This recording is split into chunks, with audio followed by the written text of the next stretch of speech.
Welcome back to the Lovin Dubai show. Today's guest is Sasha Afsh. In a world dominated by digital perfection, our guest is here to share her unfiltered reality and her journey growing up in Lebanon and the US. She faced the challenges of navigating two cultures, shaping who she is today. Welcome to the show. Thank you so much for having me. We're excited to chat. Well, thank you for being here. But my first question is, you are originally Lebanese, but you grew up in America. And you know what's happening around in Lebanon, and we feel for them. We talk about that all the time. But I just want to ask you, I hope everything is okay in Lebanon and everything's fine. Alhamdulillah. I mean, it's I can't even just begin to describe the pain that I feel on a day-to-day basis that we all feel. I had one of my relatives' house is completely wiped out, and they were displaced. So it's tough seeing some people so close to you have to leave, and cousins fleeing the country. It's super sad. We're not able to go back at this point, and that's something that I never thought would happen to me. We never think that it would, but to some extent it does feel familiar because we're kind of used to it at this point. So yeah, it's just a day-by-day thing. I'm so sorry that's happened to your family. It's so scary. We have similar conversations with people in our office going through the same thing, and while I can't empathize or put myself in your shoes, I'm just really sorry that that's happening to your people and your family. You have a very strong voice on social, and you have had for quite some time. And I just want to go back a little bit to what made you feel comfortable starting sharing on social and being open about your journey. I always wanted to kind of talk to people. I wanted to help. I started off not having a strong enough voice. I was just singing, and that was my way of connecting with my audience. I would do, songs that would cover everything from an eating disorder, self-image, to heartbreak, and kind of this self-love. And little by little, I started becoming comfortable with speaking. And it's led me to this point where, I went on AB Talks. I completely discussed my journey from A to Z. And ever since that came out, I feel way more confident to kind of try to make a difference in the society. Like you said, the digital age is super stressful, I think, to the younger generation. And so I feel it's kind of a duty of mine to step forward and talk more about it. Well, you moved to the to the U.S. as a child, and you grew up in the U.S. as an Arab. So I am sure that must have been difficult. If you can describe how was it like living as an Arab in the United States? Yeah, so at first it was super tough adjusting, and I'm going to talk more specifically about when I moved from Beirut to America in 2014, because that was the hardest move. I was turning 12, just entering puberty. It was when I was trying to really develop my self-image, my identity, and it was super hard at first because I wasn't accepted into the community that I was placed in. So I did everything in my power to kind of be someone that I wasn't. From my looks to the way I acted to the way I talked. I had a little bit of an accent. I tried to change that completely. And as soon as I changed all those things about me, I did fit in. There was just a lot that I wasn't telling about myself, my religion, where I come from. I tried to avoid any adversity in terms of, in regards to where I was from. So I just avoided, and I tried to be someone I wasn't. But in doing that, I completely lost who I was.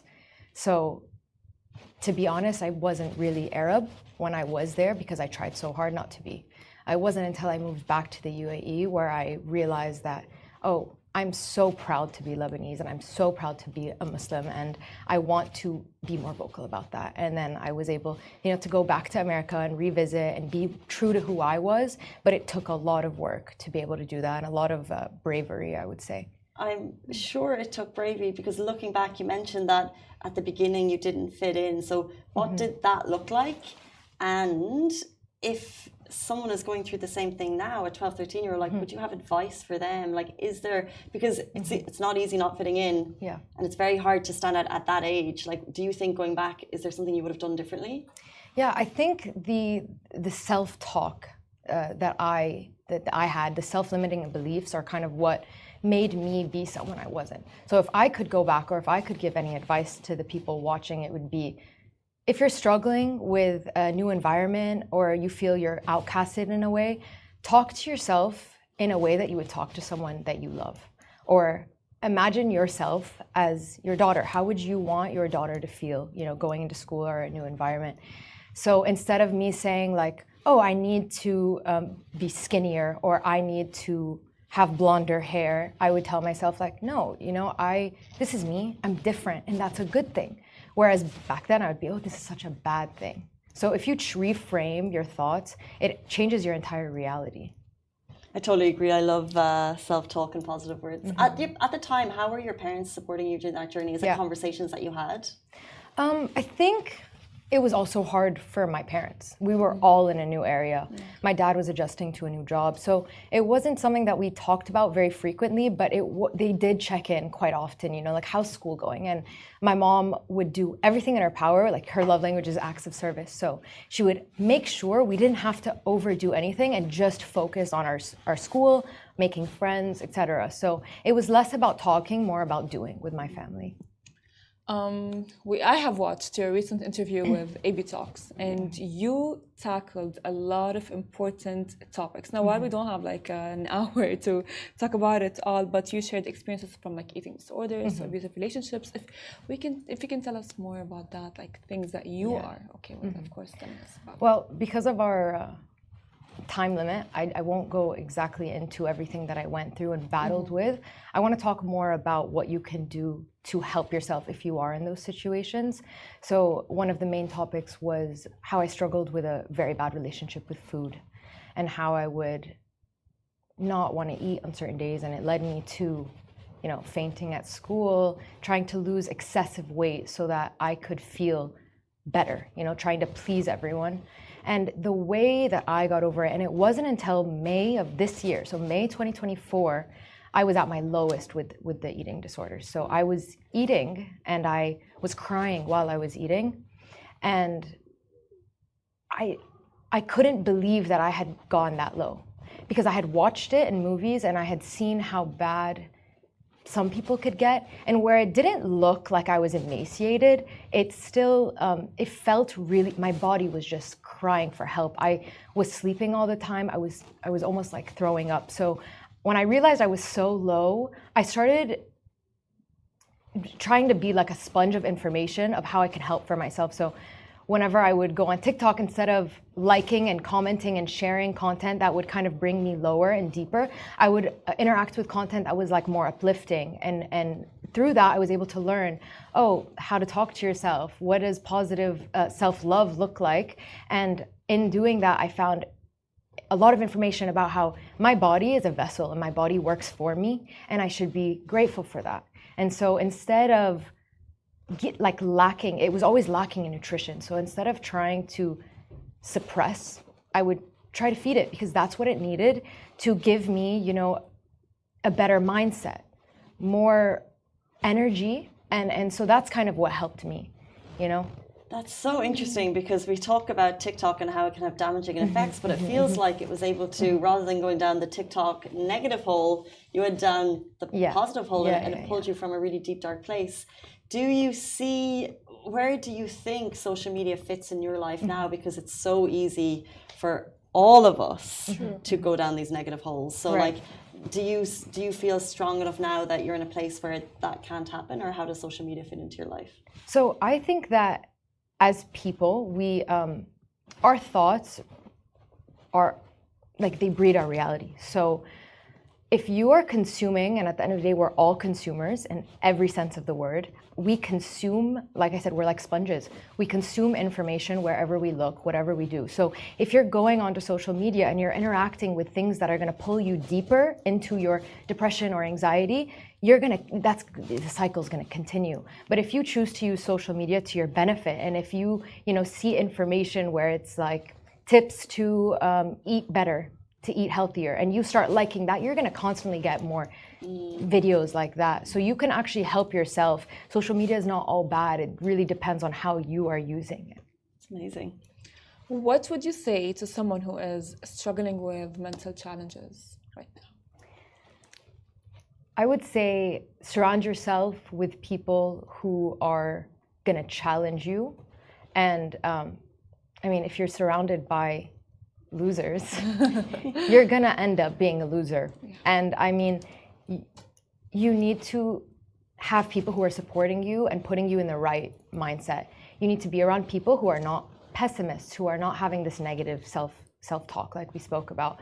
And I don't know, I think it's very, very important to make sure that everything you are speaking out into the world is positive. Because if you say something as simple as, I feel fat today, guess what? Your entire day, you're going to believe subconsciously that you are fat, and that the cycle is just going to continue. So if you can reframe your thoughts, I'm telling you, everything about your actions, your friends, your family, your relationships, everything will improve. I totally agree with you. Yeah.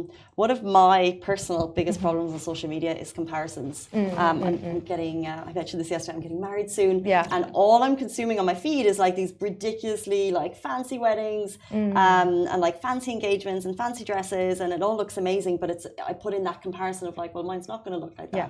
You have 15 million likes on TikTok. Like you're clearly massive on social media. So do you have tips that you could share as to how I and we could stop comparing ourselves to others online? So I learned something about jealousy, and I say jealousy because it's a lot like comparison. When you compare, you want something that someone else has, and something about jealousy is that you only feel jealous of someone who you feel you're in competition with. So if I look at you right now and I'm like, oh my God, like she's so beautiful, I just want to be more like her.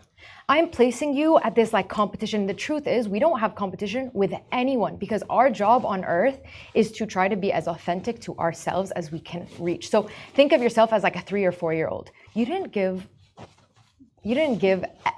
a about anything around you. You didn't care what anyone around you was doing. If you wanted to wear an orange dress, the most vibrant orange neon dress, you would do it.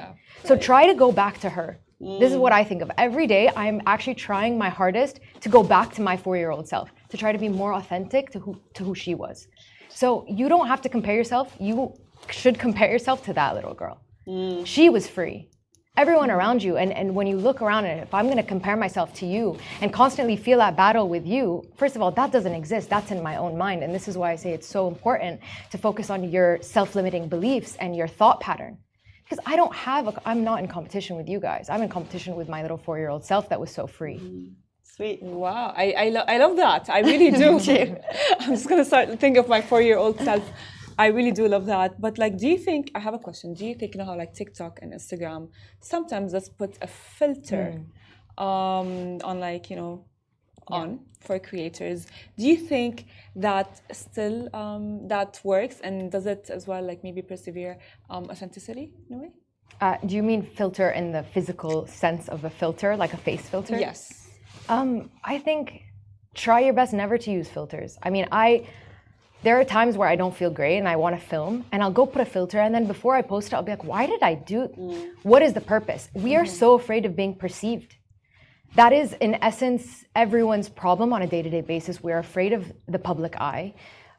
And a more important issue is the generation now. I think, back then it was we were afraid to go out in public and do, but now it's like we're afraid to even make that first step because we're so afraid of what other people think.